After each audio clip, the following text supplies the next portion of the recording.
Et par ici, les Guinéens sont ici et le contingent militaire qui était de ce côté, au niveau du PA ou du poste qui était là, on leur a demandé de replier, revenir de ce côté.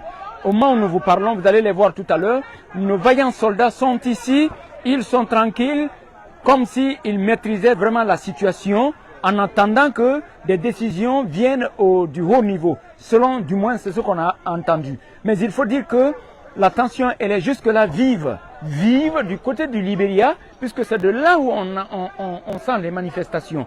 Nous sommes au bord du fleuve Makona.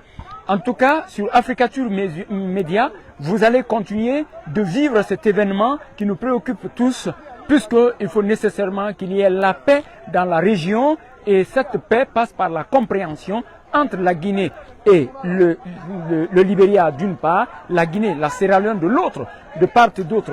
Et il faut préciser que dans ce cercle qu'on appelle le boucle, le bec du perroquet, c'est la communauté Kissia.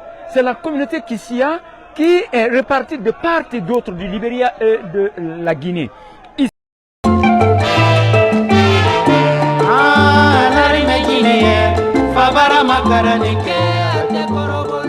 Nous sommes avec le ministère des Affaires étrangères sur instruction du commandant en chef des forces armées. Il nous a instruit de mettre à la disposition du ministère des Affaires étrangères toutes les données techniques. Après le déploiement des premiers contingents de soldats guinéens le long de nos frontières, le dernier a quitté Conakry ce dimanche 15 mars 2026.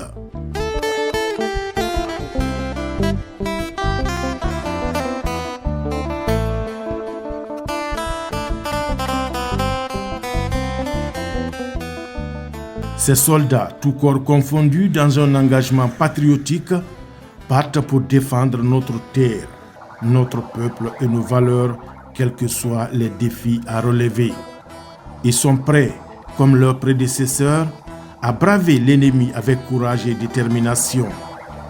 Ces soldats en ont la formation et les équipements appropriés.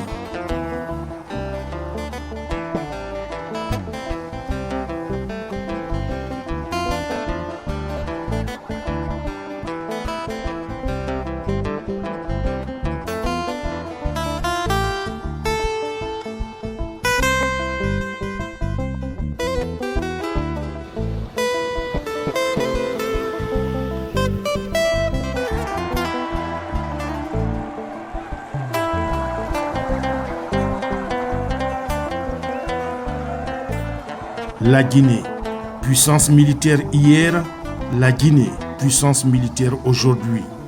Cependant, elle n'a jamais eu la vocation d'une armée de conquête. Elle a plutôt été jalouse de la défense de son intégrité territoriale et à défendre les peuples opprimés d'Afrique. Héritier de ses dévanciers pères, le commandant en chef des forces armées guinéennes, Mamadi Doumbouya, n'a pas lésiné sur les moyens pour mettre en place des forces capables de faire face aux défis sécuritaires actuels.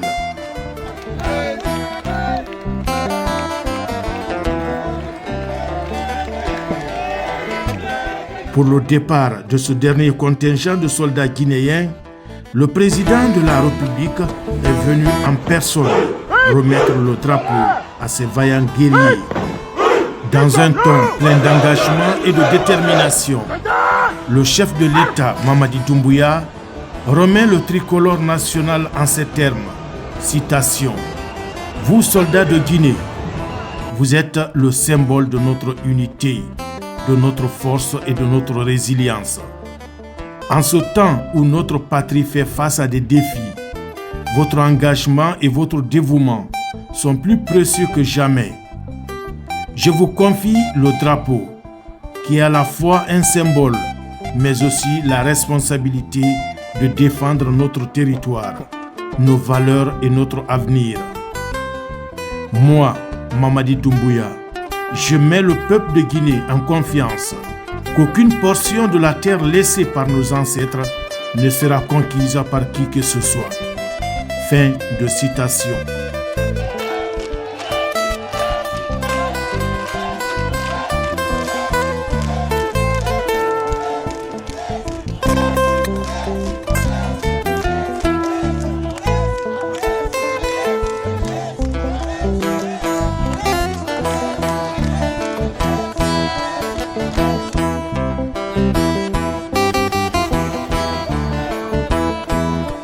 Appuyées par les forces aériennes et sous les ovations du peuple qu'elles défendent, les forces armées guinéennes partent pour faire respecter l'intégrité territoriale du pays et protéger ses braves populations.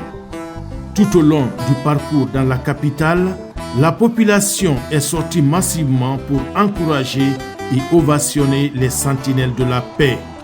Des soldats dont le travail, loin d'une simple mission, c'est un acte de sacrifice et de dévouement qui ne connaissent pas de limites.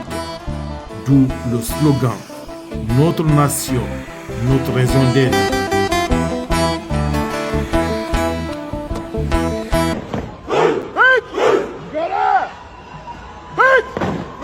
Qui sommes-nous?